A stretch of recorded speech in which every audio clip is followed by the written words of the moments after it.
Friends, அழகே அழகு சீரியலில் அடுத்தடுத்து என்ன நடக்க போகுது அப்படிங்கிறத இந்த வீடியோவில் பார்க்கலாம். நம்ம சேனல் இன்னும் சப்ஸ்கிரைப் பண்ணாதவங்க சப்ஸ்கிரைப் பண்ணிக்கோங்க.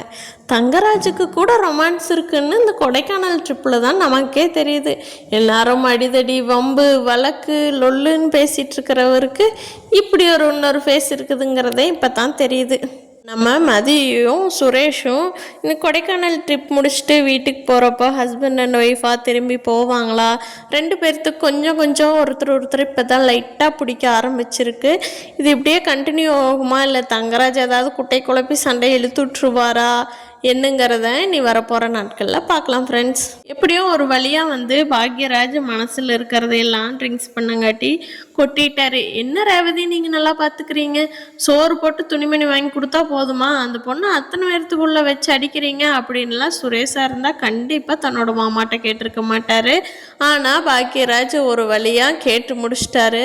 அதை கேட்ட தங்கராஜுக்கு ஒரே டென்ஷன் ஆயிடுச்சு. போய் ரூம்குள்ளே உட்காந்து யோசிச்சுட்ருக்காரு.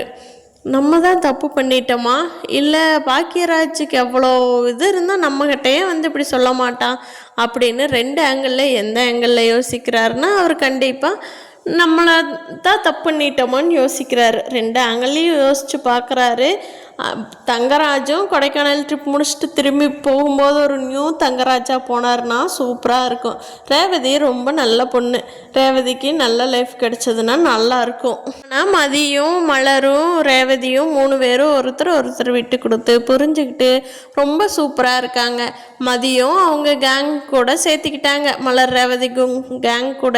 எப்போவுமே மலர் ரேவதியும் தான் எல்லா டிஸ்கஷனும் பண்ணுவாங்க. இனிமேல் மதியம் அதில் ஒரு ஆளாக சேர்த்துக்கிட்டாங்க. ட்ரிப்பில் 3 ஜோடியும் 3 விதம்தான். ஆனால் பாக்யராஜும் மலர் மட்டும் ரொம்ப என்ஜாய் பண்ணுறாங்க இந்த ட்ரிப்பை.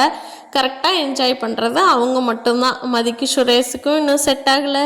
ரேவதிக்கும் தங்கராஜுக்கு வர்ற ஃபோனில் தங்கராஜே மனசு மாறி ரேவதி மேலே பாசத்தை காட்டினாலும் ஒரு ஃபோன் கெடுத்து விட்டுருது. எப்படியோ மலராவது இந்த ட்ரிப்பில் சந்தோஷமாக இருந்தாங்கன்னா சரி.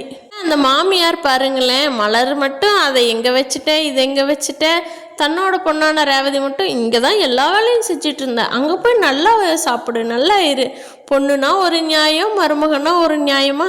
இந்த ட்ரிப்பு முடிச்சு போகும்போது சுரேஷோட நல்ல குணமெல்லாம் மதிக்கும் தெரிய சுரேஷை ஹஸ்பண்டாக ஏற்றுக்கிறதுக்கு மதியும் ரெடியாக போகிறாங்க. தங்கராஜும் தங்கிட்டு இருக்கிற சின்ன சின்ன தப்பையெல்லாம் புரிஞ்சுக்கிட்டு மாறினாருன்னா அவரும் நல்ல மனுஷன் ஆயிடுவார். பார்க்கலாம் ஃப்ரெண்ட்ஸ், அவரோட தப்பையெல்லாம் உணர்ந்துக்கிட்டு கொஞ்சம் ஓரளவுக்கு திருந்துறாரா அப்படிங்கிறத வரப்போகிற நாட்களில் பார்க்கலாம்.